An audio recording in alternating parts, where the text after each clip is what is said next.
1, 2, 3. Welcome to ATB-TV. I'm Darren Dance here, live at Mount Helen on Friday evening with the great, wonderful Brian Johnson. Welcome, Brian. Thanks, Darren. It's a great introduction, Darren. And how was Warrnambool? Big week at Warrnambool. We're late this week, guys, because we're just trying to recover from the great 3 days. Wonderful event down there and just a wonderful carnival. Well, unfortunately, I couldn't get down there, Darren, but I had a bit of work to do this week. I had to prepare these, and I've got a bit of an announcement to make after last week. We had Centrebet Kid, Dean Elliott, last week. Great reaction from the fans. Great reaction. He was, no doubt, the star of the show. Had a little bit of class, a little bit of a style, and we had some great feedback. But we also had some feedback on his tipping and some of his outlandish statements, Darren. And what were they, Brian? I think it's quite fitting that we're doing our first ATB-TV at the top of the Flemington Straight, because my beloved Geelong, the blue and white stripes, are on top of the ladder after beating your mighty Hawks on Monday. His first outlandish statement, Geelong is on top of the ladder. Well, I think they were for 5 minutes, but then they played Port Adelaide. And what happened, Dean? Not much. Darren Dance 1, Dean Elliott 0. Gregors and Platelet. Dean said Gregors would beat Platelet. Just shows why Dean Elliott's still working for a living at Centrebet. If he was any good at tipping, he would have been retired by now. So, what happened? Platelet beats Gregors easily. Darren Dance 2, Dean Elliott 0. So I believe we've got a new series we're playing for. ATB Centrebet. The ATB Centrebet Ashes, Darren, and Dean went on to give us 3 tips. It was a great effort. He showed a bit of gusto, and good on him for having a crack, but he had 3 bets, Darren, and how'd they go? Still running. So it's 5-0, Darren Dance, Dean Elliott. So I have to hand you, Darren, the ATB Ashes. You've won the first series against Dean for a clean sweep, 5-0. The ATB Ashes. Well, Dean, you're going to come back on in a couple of weeks and try and win these back. Why don't we get him on next week for the Goodwood, Platelet and Gregors, the rematch. Okay, Dean, if you're game.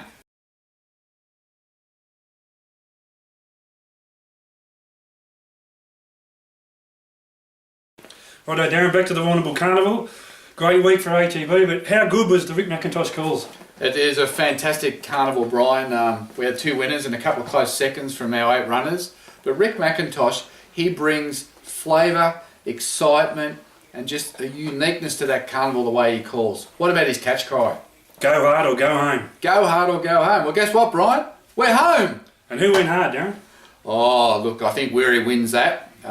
Clearly DK Weir. He won everything at Warrnambool, including the car. So the Go Hard or Go Home award has got to go to Darren Weir, followed closely by Luke Archibald, Jeremy Rogers, and I'll tell you what, the ATB runners, Peter Morganti and Shona Dressler, they were a pretty close up third. So I hope someone's looking after Platelet then while the Wibby Sable's down there. Who? For the Goodwood.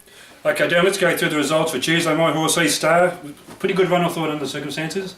Very wet day, Brian, very heavy track. Star hit the lead on the corner, but he probably just didn't come wide enough into that better ground, and she just dropped away in the last 200. And Shiny Buttons smashed him in his race with Lethal Arrow in the same race. Yeah, look, those 2 horses were in the lead up to the Warrnambool Cup, and Shiny Buttons won clearly by 4 lengths. It was a great win, just a gallop. Unfortunately, Lethal Arrow, once again, the jockey was asked to get cover. He didn't bother to do it. He over-raced and he dropped back. And Matty Williams had a pretty good carnival and started off with Already Like Her on Tuesday as well. Yeah, the little 2-year-old filly of ours, Already Like Her, ran a gallant second. Fantastic effort, and with the Vobis Gold, Brian picked up plenty of prize money. A good day on Tuesday, Darren, and Wednesday had the day off, so what did you do on your day off?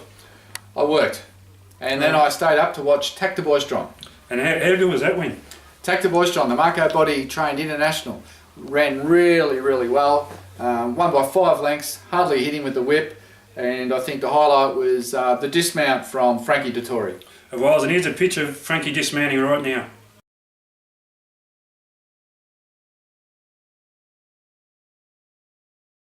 And actually, Tac De Boistron had that race one a long way from home, I think, Darren, didn't you? You could see it, like I think even at the 400 metre mark, he was just going to round him up and just won conventionally, and he's off to the Gold Cup now. The Ascot Gold Cup will be his next run at Ascot, the Group 1 race.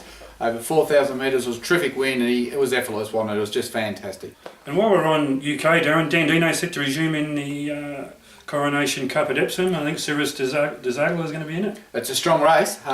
June 7, we see DANDINO resume in the Coronation Cup as his leader for the Hardwick. Kaleni's going to resume next week. So it's all happening over there. Well, unfortunately or fortunately, I'll be in Italy when DANDINO's racing, so I could probably hop across the channel, but I don't think I'll bother. You can swim, Brian. An athlete like you can swim. I can't see why. I'll go in the boat, you can swim. Now on Thursday we had Matty Williams with the reigning METEOR. Huge, you could hear it on the TV, it was a huge cry at the end. It was an interesting race, wasn't it? They put up the other horse as the winner. They put up the number of the other horse as the winner. We had 60 owners there. They were silent. And all of a sudden, they put up Reigning METEOR's name as the winner. And the crowd went berserk. You know, that horse has had 3 starts for 2 wins. The twice he's won, they've actually put up the other horse's name and number as the winner. But we've got the chocolates on both times. It was a great win. He probably got out into the bad part of the track, but he was just too strong. And I was actually seen on Twitter, someone actually said, why ATB, Darren? And why is that? And that's why, because that's what it's all about, especially with 60 owners, I say there. It's a great day, great carnival. It's fantastic to win a race at Warrnambool. Yeah, it was great. Good effort, Matty Williams and the whole team down there.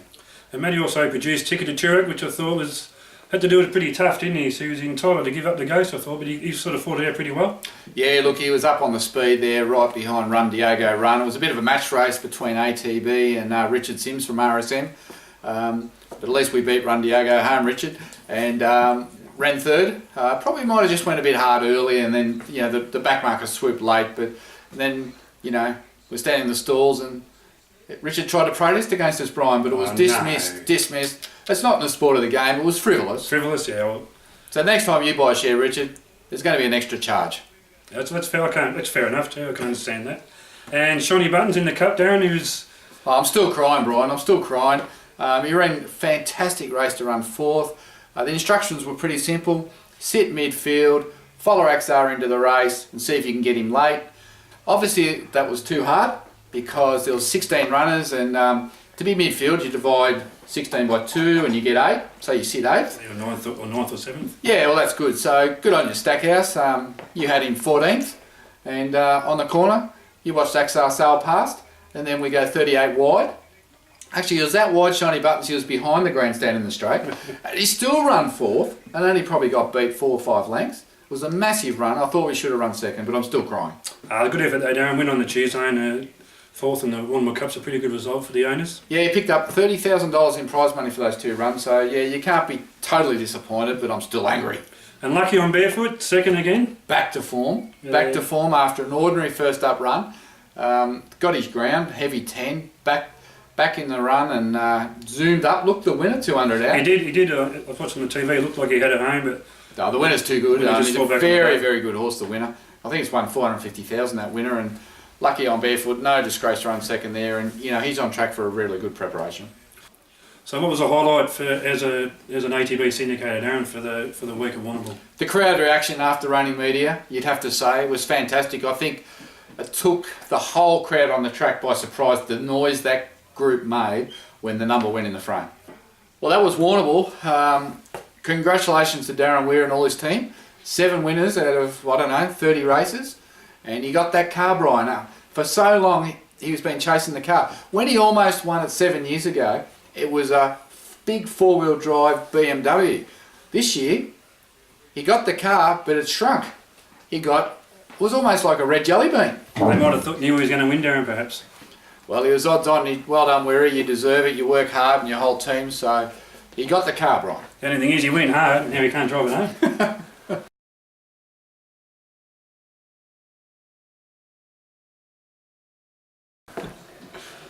Gold.